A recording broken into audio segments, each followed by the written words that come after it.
जय हिंद दोस्तों, स्वागत करता हूं आपका एक बार और आपके online platform WDA defence academy पर। मैं विषय वर्मा आज आपके लिए लेके आया हूं एक नया चैप्टर मैथमेटिक्स का। चैप्टर का नेम आपके पास है परसेंटेज, प्रतिशत, जिसको हिंदी में बोला जाता है। तो प्रतिशत है क्या, सबसे पहले देखते हैं कि what is the meaning of percentage.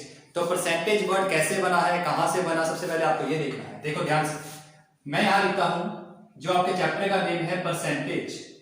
Percentage का मतलब होता क्या है? परसेंट बना है टू वर्ड से। जो परसेंटेज बना है वो टू ग्रीक वर्ड से बना है। कौन कौन से? The percentage is the combination of two word per plus cent. जो परसेंट है, परसेंटेज, परसेंटेज का मतलब होता है परसेंट निकालना। तो जो परसेंटेज है, परसेंट जो बना है वो टू वर्ड से बना है। The percent is the combination of two words per plus cent. Per का मतलब हिंदी में होता है प्रति। पर का मतलब होता है हिंदी में प्रति, और सेंट को हम बोलते हैं सेंचुरी। सेंट को हम बोलते हैं सेंचुरी, ठीक है। प्रति और सेंचुरी का मतलब है क्या? सेंचुरी जब भी लगती है क्रिकेट में वो 100 की लगती है। सेंचुरी जो लगती है क्रिकेट में वो लगती है 100 की। और प्रति का मतलब क्या है? प्रति का मतलब है कि 100 में से जो हिस्सा लिया जाता है उसको परसेंट बोलते हैं। फॉर एग्जाम्पल, जैसे मैं लिखता हूं यहां पे 25 कि 100 में से जो हिस्सा लिया गया उसको हम बोलते हैं परसेंटेज। जैसे कि मेरे पास 100 रुपीज थे, मैंने किसी को 25 रुपीज दे दिए, तो मैंने उसको कितना परसेंट दिया? उसको मैंने 25% दिया। कैसे?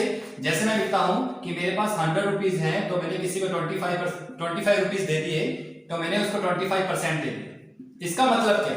अगर डिनोमिनेटर के बीच में, हर के बीच में आपको 100 दिखाई देता है, जो ऊपर वाली स्टेटमेंट होती है वही परसेंटेज कहलाती है।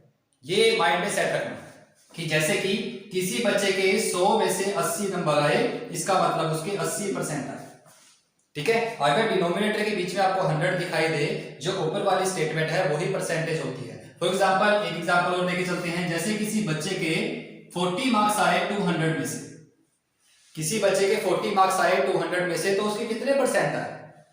तो यहां तो कंफ्यूजन आ गई थी डिवाइडेड में, यहां पे डिनोमिनेटर में 100 तो है नहीं, तो इसको 100 बनाने के लिए मैं 2 से डिवाइड कर सकता हूं।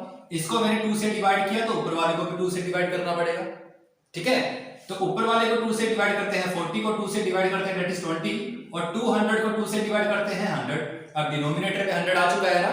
अगर डिनोमिनेटर में 100 हो, जो ऊपर वाली स्टेटमेंट है, न्यूमिनेटर में जो स्टेटमेंट होती है वही परसेंटेज कहलाती है। इसका मतलब उस बच्चे के कितने परसेंट आए? 20% आए। ये बात आपको समझ आई? ये माइंड में सेट रखना। अगर आपको ये रूल समझ आ जाएंगे तभी सारे क्वेश्चन निकाल सकते हो आप, ठीक है। अब पूरे चैप्टर के बीच में आपको 2 रूल करवाता हूं मैं। वो 2 रूल हर क्वेश्चन में अप्लाई कैसे करना है वो आपको मैं बताऊंगा। 2 रूल आपको याद रखने हैं। कौन से? सबसे पहला रूल है कि अगर आपको परसेंटेज निकालना है, if you find the percentage, then आपने करना क्या है? 100 से मल्टीप्लाई करना है। याद रखना, अगर आपको परसेंटेज निकालना हो, अगर क्वेश्चन बोलता है कि फाइंड आउट द परसेंटेज निकालना है, तो आपको मल्टीप्लाई करना है 100 से।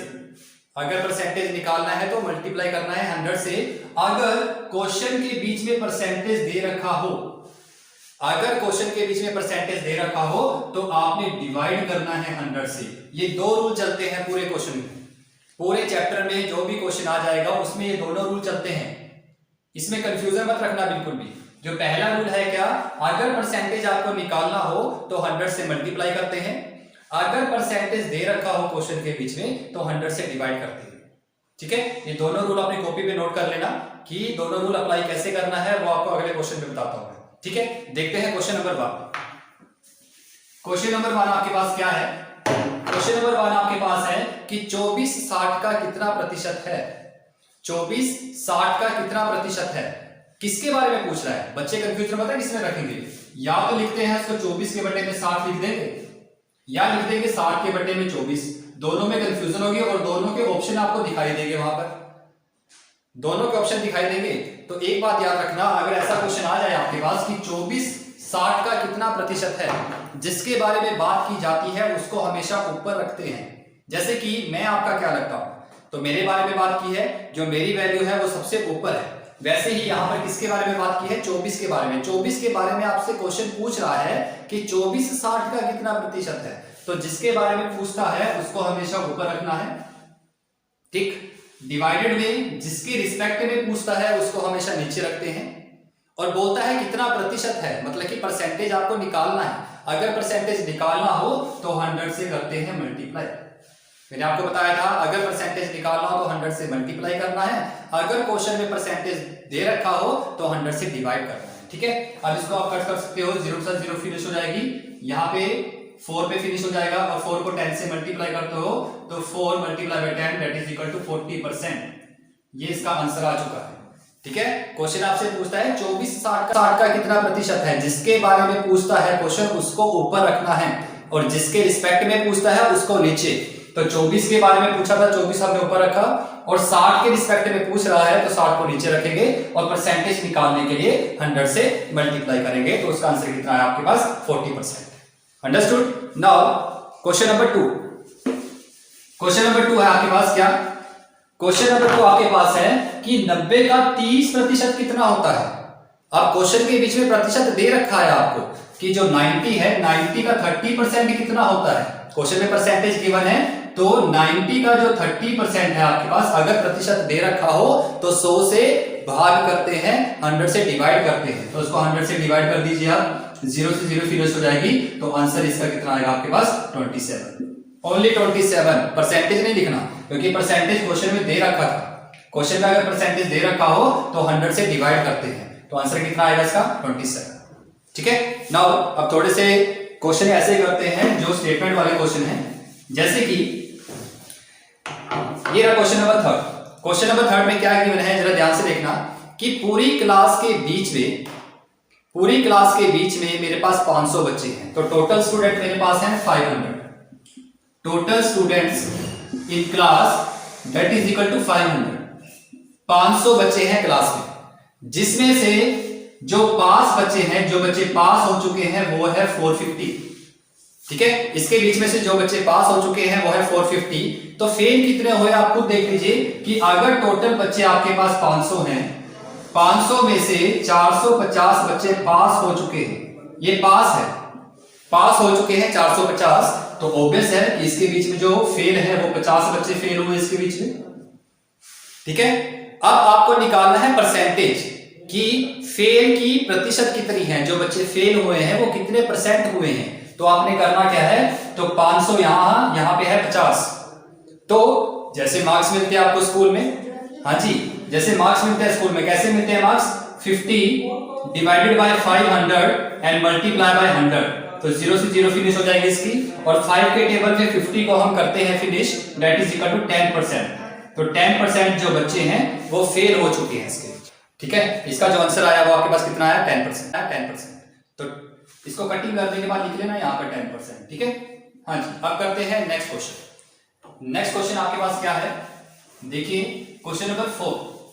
क्वेश्चन नंबर 4 आपके पास है कि पूरी क्लास के बीच में जो टोटल स्ट्रेंथ है आपके पास वो है 2000। लिखा है क्वेश्चन के बीच में जो टोटल स्टूडेंट्स हैं आपके पास वो है आपके पास 2000 बच्चे हैं क्लास के बीच में, जिसके बीच में जो बॉयज हैं आपके पास वो है 50%।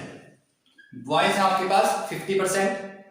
तो वो आपसे पूछता है कि इसके बीच में, क्लास के बीच में गर्ल्स कितनी है, गर्ल्स है कितनी। तो आपको पता है परसेंटेज कितने का होता है, 100 का होता है परसेंटेज।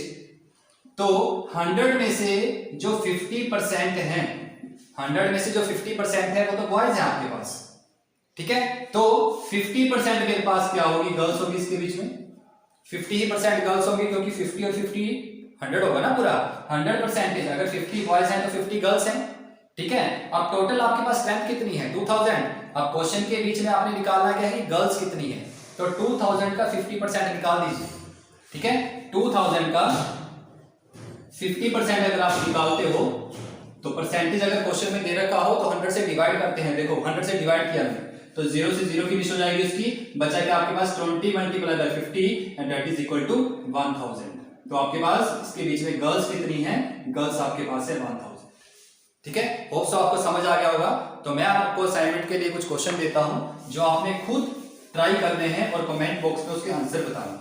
ये आपके पास असाइनमेंट है, ये असाइनमेंट आपको सोल्व करनी है और कमेंट बॉक्स में लिखना है कि इसका आंसर आपके पास कितना है। ठीक है, अगर कुछ प्रॉब्लम आती है तो उसका सोल्यूशन हम आपको प्रोवाइड करवाएंगे नेक्स्ट वीडियो में, जो मैं असाइनमेंट का सोल्यूशन लेके आऊंगा। Okay, thank you so much.